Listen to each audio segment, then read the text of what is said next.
करते विठ्ठल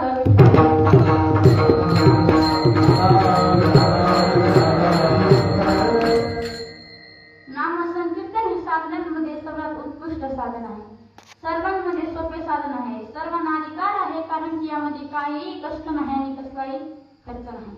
नामसंकीर्तनाला पापही जडतं आणि पुण्यही साठतं आणि हे सर्व असून सुद्धा नामसंकीर्तनाचं फळ सर्वोत्कृष्ट सायुज्य मोक्ष आहे. म्हणून संत सम्राट महान वैष्णव ज्ञानोबा आपल्या नामसंकीर्तनाचा आग्रह करतात आणि विशेष म्हणजे राम आणि कृष्ण या नामाचा उल्लेख करतात. का? कारण की बंधन हे दुःख आहे आणि या दुःखातून आपणच आपली सोडवणूक केली पाहिजे. आपणच आपली सोडवणूक केली पाहिजे. हे मार्ग अभंगाच्या शेवटच्या चरणात सांगतात. हे झाले आपल्या अभंगाचा सरळ सरळ अर्थ किंवा भावार्थ. विठ्ठल विठ्ठल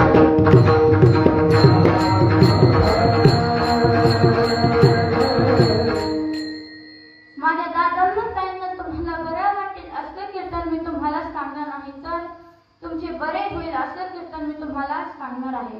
बघा, कीर्तनामध्ये विनोद झाली, करून झाली म्हणजे लोकांना बरं वाटतं, परंतु करमणुकीने बरं होतं का हो? महिला मंडळ करमणुकीने बरं होतं का? माईक लांबतो. करमणुकीने बरं होत नाही. म्हणून करमणूक म्हणजे अंधारा करून प्रकाशाकडे नेणारा, म्हणजे अज्ञान रूपी अंधाराकडून ज्ञानरूपी प्रकाशाकडे नेणारा राजमार्ग आहे, भक्ती मार्ग आहे. कलियुगा माझी करावे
देव, भक्त, संत, योगी, कवी, वैष्णव, वारकरी, श्री गुरु जगाच्या मूळ ज्ञान आहे. किती झाले?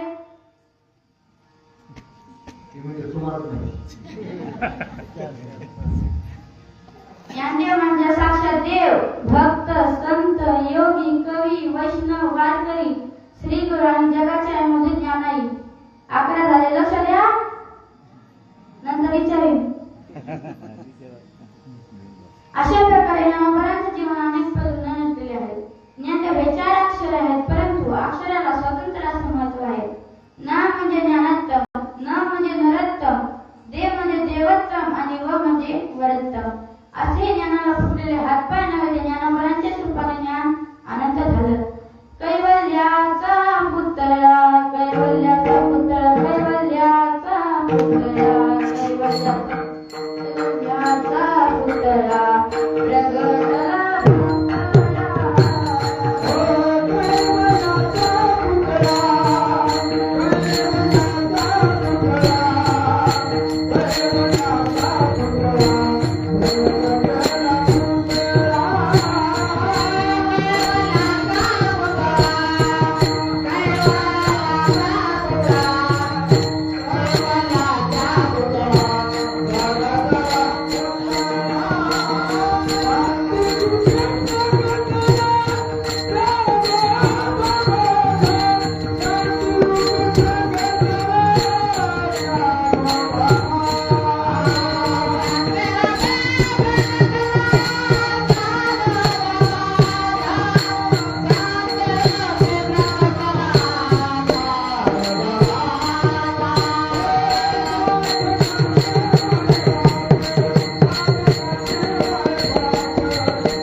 आवाज नाही का आला?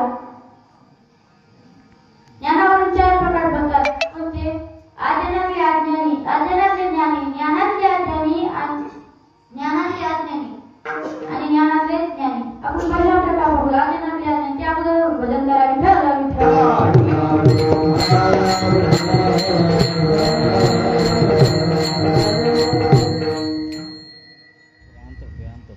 आता आपण पहिला प्रकार पाहू. अज्ञानातले अज्ञानी.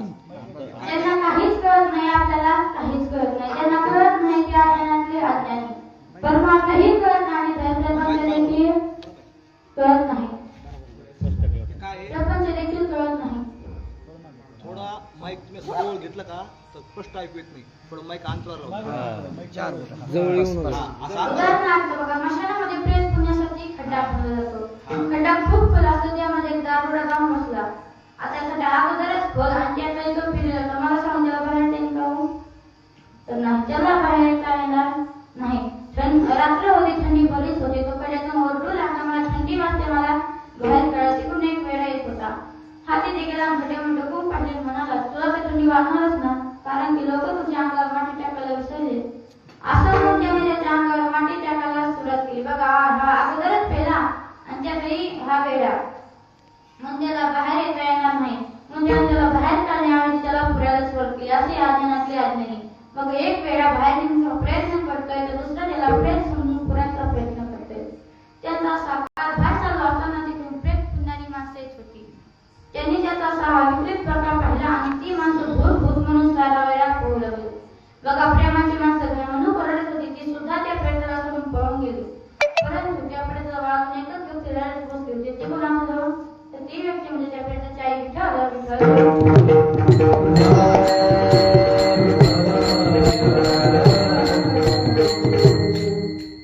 आता आपण तिसरा प्रकार पाहू. ज्ञानातले अज्ञानी. ज्ञानी असं म्हणजे अज्ञानी म्हणजे ज्ञानातले अज्ञानी.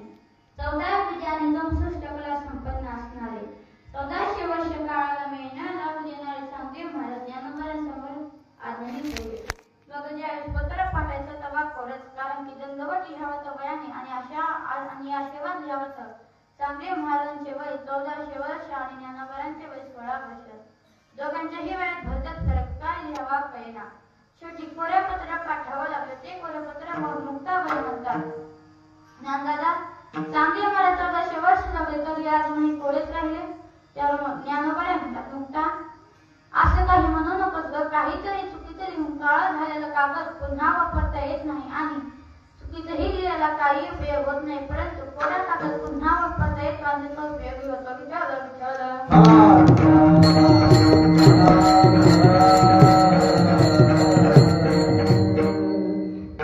आता आपण चौथा प्रकार बघू. ज्ञानातले ज्ञानी. ज्ञानी यांचा शिव म्हणजे ज्ञानबिंब करायचे अवयव शिकायचे. ज्ञानोबराय म्हणजे ज्ञानी यांचे बोलते बिंब.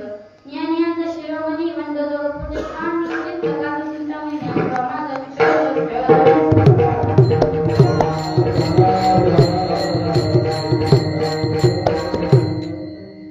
जगाच्या पाठीवर आणि संत देवाबा मला संत स्वतः माई नरहरीच होणार. जगत तुकोबारा माऊली ही पदे फक्त ज्ञानोबरालाच आहे. माऊली 3 अक्षर आहेत.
ज्ञानदेवांनी प्रगट केली. ज्ञानदेव माता ज्ञानदेव पिता ज्ञानदेव माता ज्ञानदेव पिता तोळील्या बेवाचा ज्ञानदेवा सदकाचा माया बाप दर्शन आहे तप सर्वावधी सुखरूप ज्ञानोबा माझा ज्ञानोबाई माझ्या अनंताची माय एका जनाने पायामध्ये जसे विठ्ठल विठ्ठल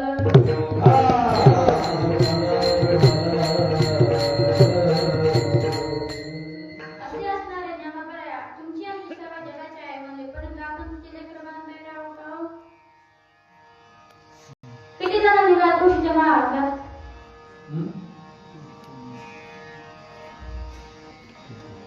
आपण तिचे लेकरं बनायला तयार नाहीत. गळ्यामध्ये तुळशीच्या माळा घालायला तयार नाहीत.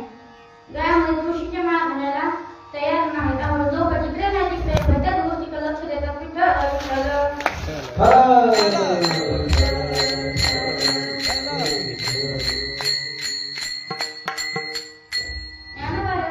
उत्कृष्ट वाङ्मयकार होते. प्रपंचदिकापासून धर्मात ठेवताना विज्ञानापासून अध्यात्माला मार्गदर्शन करणारा ठराव ग्रंथराज ज्ञानेश्वरी सारखा ग्रंथ ज्याला सर्व संत डोक्यावर घेऊन असते.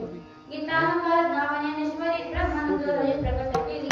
जनाबाई म्हणतात वाचावे ज्ञानेश्वरी पहावे पंढरी जो वाचेल कोणी जाईल त्याचे लोटांगणी.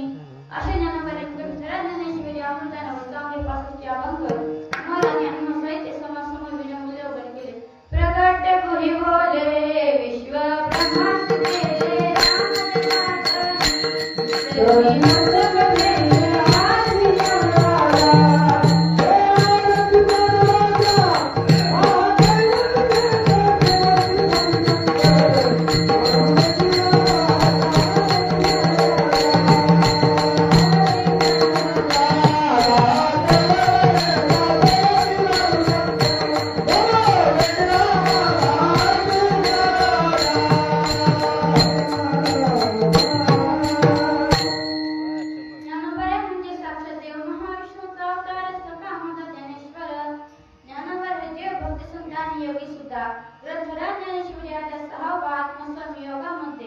अगदी आसनापासून ते समाधीपर्यंत योगाचा सविस्तर ज्ञानोबांनी केलेला आहे. आपल्या शरीरामध्ये एकूण 72,000 नाडी आहेत. त्यामध्ये 24 नाड्यांमध्ये 3 नाडी महत्त्वाच्या आहेत. पण त्या इडा, पिंगळा आणि सुषुम्ना. डाव्या बाजूला इडा, उजव्या बाजूला पिंगळा आणि मध्ये सुषुम्ना वाहते. यामध्ये श्वास घेणे, थांबणे आणि सोडणे हे पूरक कुंभांगीचे आहेत.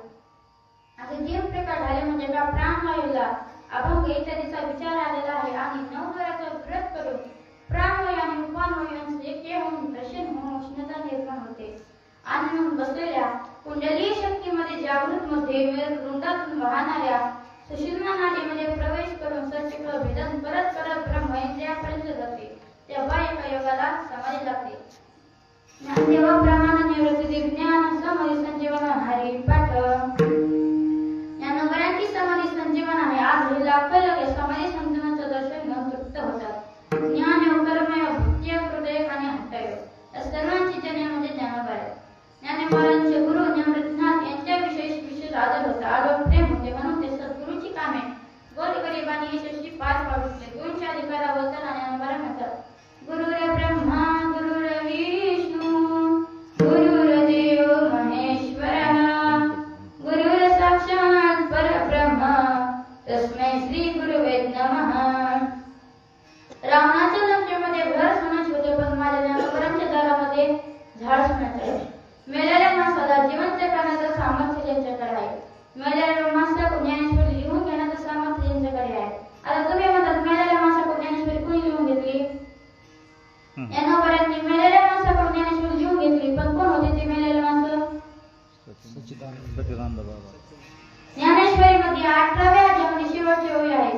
शेके बारा उत्तरे टीके केले ज्ञानेश्वरी सच्चिदानंद बाबा लेखक झाला. ज्ञानोबांनी मेलेल्या माणसाला ज्ञानेश्वरी लिहून घेतली ही काही सोपी गोष्ट नाही. मी तुम्हाला 3 शब्द सांगते त्याबरोबर भजन करा.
माऊली म्हणाले, हो, माझ्या त्यांच्यात काहीच फरक नाही.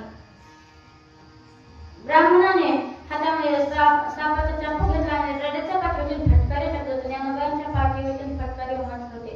मारे तासभर रडेच्या पाठी थोडीशी वेळ उठी ज्ञानदेवा. हे ब्राह्मण म्हणाला, ही चूक म्हणजे तू फारच चांगली केली, परंतु जर हा रडा तुझ्यासारखा बोलला तर तुझ्या त्यांच्यात काय फरक? माऊली म्हणाले, हो, माझ्यात आणि त्याच्यात काहीच फरक नाही. माझ्या त्याच्यात काहीच फरक नाही. माऊली पुढे गेले आणि रेड्याच्या मस्तकावर तर हात ठेवला आणि गोर आणि गंभीर आवाजात म्हणाले, हरिओम अगदीमुळे पुरोहितम. असं त्या रेड्याच्या मुखातून गोर आणि गंभीर आवाज आला. रेड्यामुखी वेद बोलविला, गर्भधुजांचा हरविला, शांतीरूप प्रकटला, ज्ञानोबा माझा विठ्ठल विठ्ठल.